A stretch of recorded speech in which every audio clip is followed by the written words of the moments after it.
이번 구속 취소 결정은 제가 봤을 땐 기존에 명확한 판례가 없는 상태에서 수사기관의 편의대로 해석할 것이 아니라 재판받는 피고인의 인권과 권익을 우선하라는 취지로 이해가 되는데 맞습니까? 잠깐 말씀드릴까요? 네. 예, 위원님 말씀으로 저는 이해를 하고 있고, 다만 이제 그 재판부에서도 이제 결정문에 담은 것처럼 이 부분은 지금 이제 그 일상적으로 이제 구속이 이루어지고 또 구속기간 산입 혹은 불산입 문제가 계속 대두되고 있고 또 검찰에서도 이제 계속해서 그 재판부의 결정에도 불구하고 일수로 계산하겠다라고 하고 있는 굉장히 혼란스러운 상황이 앞으로 좀 지속될 수밖에 없기 때문에 저희들은 이제 그 재판부 취소결정 재판부의 입장처럼 이 부분에 대해서는 적시항구를 통해서 상급심의 판단을 받는 것이 좀 필요하다라는 생각은 가지고는 있습니다. 아닙니다. 아직 적시항구 기간 남아 있으니까 말씀드리는 겁니다. 처장님, 그 부분 좀 더 설명해 주세요. 즉시항고 기간이 7일이잖아요. 예. 그 대검에서는 지금 항고 포기를 한 거 아닙니까? 포기라는 것이 이제 저희들이 알기로는 서면으로. 그러니까 잠깐만요. 그럼에도 불구하고 서면으로 7일간이 살아있기 때문에 예. 다시 검찰에서 입장을 바꿔서 항고를 하게 되면 그러면 윤석열 피의자는 다시 수감됩니까? 그렇지는 않습니다. 그렇지는 않잖아요. 예. 그렇지만 그러니까 이제 지금 말씀하시는 게 예. 이게 좀 이렇게 헷갈릴 수가 있어가지고 명확하게 설명해 주세요. 그 부분은. 예. 지금 이제 적시항고 기간 7일로 제가 알고 있습니다. 그래서 아까 박원준 위원님 말씀 주신 것처럼 금요일까지로 제가 적시항고 기간이 남아 있는 것으로 알고 있고, 그래서 지금 이제 그 앞서 이제 위원장님도 언급해 주신 이제 다른 세 건의 이제 적시항고 그 사건에서도 보면은 신병은 석방하고 그리고 적시항고를 하고 이렇게 해서 판단을 받아본 선례가 있는 것 같습니다. 그래서 이제 저희들은 이제 적시항고에 따른 불복 그리고 그에 대한 상고심의 판단 문제하고 신병 문제하고는 논리적으로는 일치하지는 않습니다. 그리고 현재 상황에서는 지금 구속이 되어 있지 않는 상태이기 때문에 적시항고에 따른 이제 상고심의 법적 판단을 하는 데는 특별한 장애는 없고 그 판단 여하에 따라서는 이제 그 후에 신병에 대해서 어떻게 하는지 하는 부분에 대해서는 또 법에 정해진 절차대로 이제 하면 될 것입니다만은 어쨌든 그 재판부에서는 상고심의 판단을 통해서 이런 부분이 좀 논란이 해소될 필요가 있다라는 입장을 스스로 밝혔고 저희들 보기에도 그 부분은 지금 전례가 없는 일이기 때문에 판단은 좀 필요하겠다라는 생각을 말씀드린 것입니다. 예. 뭐 소 잃고 외양간 고친다는 말이 있는데 소도 잃고 외양간도 다 부셔버린 것 같습니다. 지금.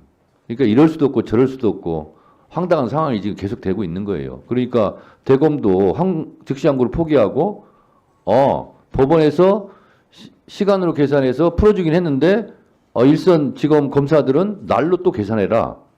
뭐요 이게 도대체. 그러니까 참 배우신 분들이 참 일반 국민 상식에도 미치지 못해요. 지금 하고 있는 처사를 보면. 자, 유상범 간사님의 지적에 따라 박균택 의원님 질의하세요. 공수처장님, 네. 특정당 의원님들이 자꾸 이렇게 인신 모독성 발언을 하시는 것에 대해서 많이 억울하시죠? 아마 그러실 것 같습니다. 우리 공수처는 내란 수괴를 구속을 했습니다. 네. 그러나 대검은 그 내란 수괴를 풀어줬죠. 우리 국민들, 상식을 가진 국민들이 보기에는 공수처가 옳은 일을 했고 도덕적으로 우월한 위치에 있습니다. 자신감을 가지고 업무를 수행해 주시면 좋겠습니다. 예, 공수처의 기본적인 예. 입장은 예, 지금 됐습니다. 예, 그 정도면 됐습니다. 후속이 그대로 제가 유지돼야 질문 된다는 하나 하겠습니다. 윤석열 피고인의 재판부에서 구속 청구 인용 결정을 했던 그 결정문 내용을 보니까 수사권이 있는 직권남용죄를 먼저 인지수사하다가 관련 사건으로 내란죄를 수사했는지 인지수사를 했는지에 관한 이런 그 의문의 여지가 있다는 윤석열 피고인 쪽 변호인의 주장을 결정문에 담아놨습니다. 그래서 이 의문 제기가 물론 의문에 불과한 것이긴 하지만 그 의문 제기가 타당한지를 직접 한번 공수처 차장을 통해서 한번 확인해 봤더니 이 사건은 인지 사건이 아니라 시민단체와 정당의 고발 사건이다. 고발 사건에 직권남용과 내란죄 둘 다 포함되어 있었다. 인지 사건이 아니다 보니 직권남용, 내란죄 수사에 선후관계를 따질 상황이 아니다. 윤석열 피의자 수사 전에 곽종근 그 특전사령관 그 피의자를 상대로 이미 직권남용, 내란 사건 수사를 진행한 바 있었다라고 답을 합니다. 맞습니까? 예, 정확하게 맞습니다. 예, 그러면 이것은 인지사건인 것을 인지수사 사건인 것을 전제로 선후관계를 따지는 유법성 그 주장 이것은 애초에 성립이 되지 않는다는 것이 제 판단인데 어떻게 제 견해에 동의하십니까? 예, 의원님 말씀이 맞습니다. 알겠습니다. 자, 그리고 이 사건은 지금 중앙지법 형사 25부에서 피고인들의 그 주장을 옮겨놓은 것에 불과하고 의문의 여지가 있지 않나라고 이제 어떤 상급심 판단을 받아보기를 원했던 마음을 표현해놨는데 이미 서부지법과 중앙지법에서 이 건에 대해서 이미 판단을 했죠. 네, 수사건에 대해서는 명확하게 내란죄 사건에 대해서 판단했습니다. 예. 수사권이 있다는 것을 전제로 네. 영장도 발부하고 또 체포영 적부심의 청구도 기각을 하고 했던 것 아닙니까? 네, 맞습니다. 알겠습니다. 그 정도 제가 확인차 말씀을 드립니다. 처장님, 행정처장님께 질문 예. 드리겠습니다.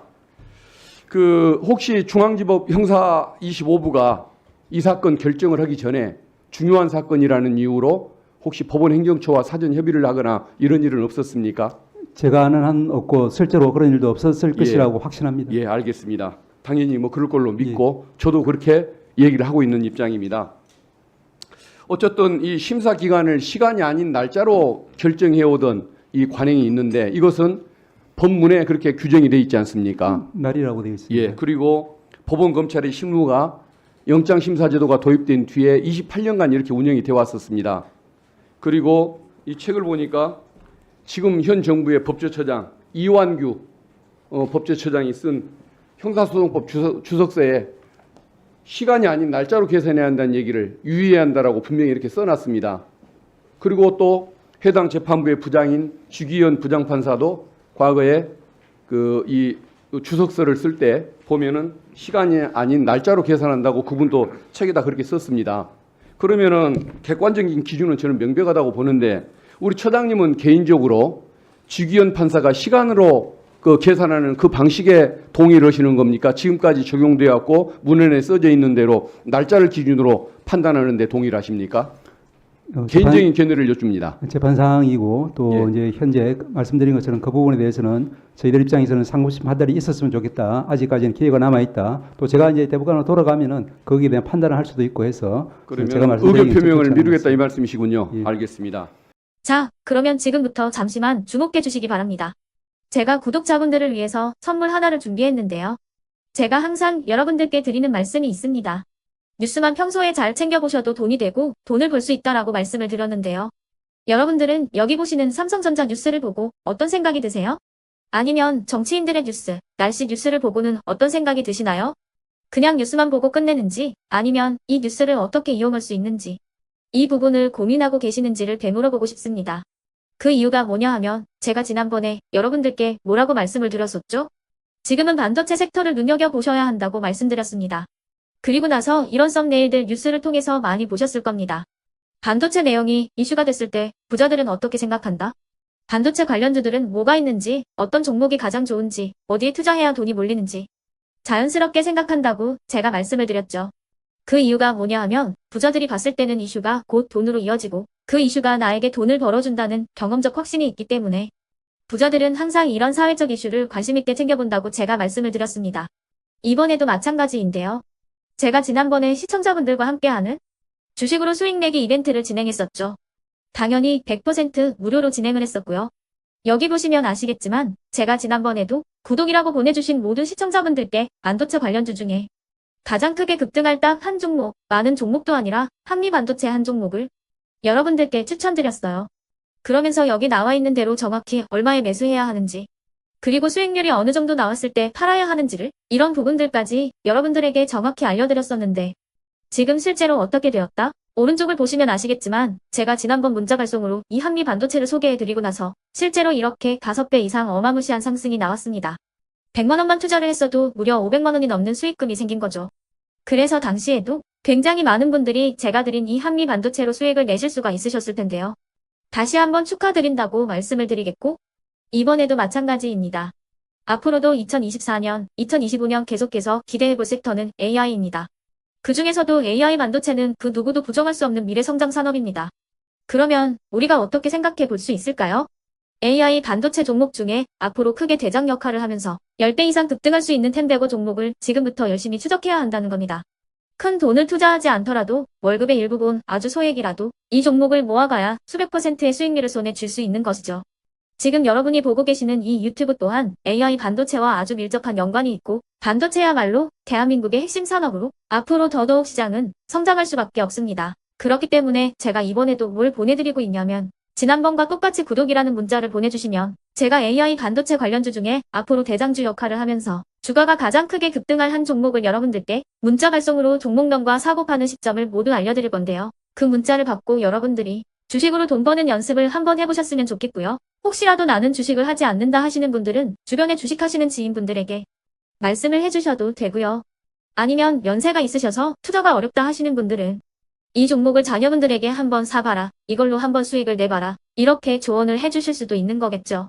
그래서 지금 이 영상을 보시는 시청자분들 중에 나도 이번 종목이 좀 궁금하다 하시는 분들은요. 누구나 상관없이 그리고 어느 시간대나 상관없이 부담 없이 010-2514-5930번으로 구독이라는 문자 보내주시면 제가 이번에도 똑같이 무료 추천 급등주 문자를 보내드리겠습니다.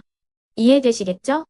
제 번호 010-2514-5930번으로 구독이라는 문자 보내주시면 여러분들이 직접 이슈를 통해서 돈 버는 연습을 해보실 수가 있는 거고 제가 돈을 받는 것도 아니고 투자를 대신해 드리는 것도 아니기 때문에 부담 없이 신청해 주시면 되는 겁니다. 그리고 수익이 나면 저는 다른 것은 하나도 바라지 않습니다. 제 채널에 구독, 좋아요 한 번씩만 눌러주시라 이렇게 다시 한번 말씀을 드리겠습니다.